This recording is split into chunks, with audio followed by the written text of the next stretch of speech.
और अब रुक करते हैं बड़ी खबर का। पाकिस्तान में पानी पर बवाल जारी है। सिंध रियासत में पानी पर बगावत हो गई है। सिंध के वजीर दाखिला का घर फूंक दिया है। जल मुआहदा रद्द होने पर पाक में असर देखने को मिला। पाकिस्तान में पानी की भारी कमी इस वक्त देखने को मिल रही है।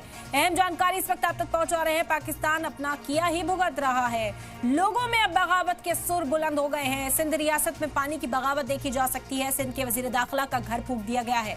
आपको बता दें कि जल मुआहदा रद्द होने पर पाकिस्तान में पानी की कमी है, पानी का बहरान है, जिसके बाद लोगों में बगावत है, लोगों में गुस्सा है। लोग इस वक्त सरकार के खिलाफ अपनी नाराजगी का इजहार कर रहे हैं।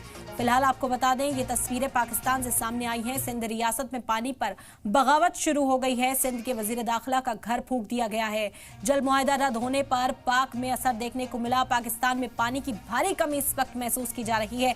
तस्वीरें सामने आई हैं किस तरीके से घर में घुसकर तोड़फोड़ की गई है, घर को आग के हवाले कर दिया गया। इतनी नाराजगी लोगों में देखने को मिली। सिंध में खासतौर पर पानी की कमी का असर देखने को मिल रहा है। जो बहरान है वो खासतौर पर यहाँ देखने को मिला, जिससे लोगों में नाराजगी है। लोग हाथों में लाठियां लिए, डंडे लिए तोड़फोड़ करने के लिए पहुंचे। सरकार के खिलाफ नाराजगी का इजहार किया जा रहा है। पाकिस्तान वही तो काटेगा जो वो बोएगा।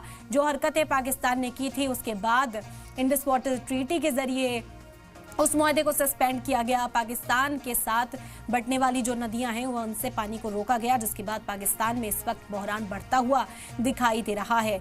अब आपको बता दें कि सिंध रियासत में अब लोग सड़कों पर उतर आए हैं और बगावत की जा रही है। सिंध के वजीर दाखिला के घर पर तोड़फोड़ की गई है। उनके घर को आग के हवाले कर दिया गया। जल मुआहदा रद्द होने पर पाक में असर देखने को मिला।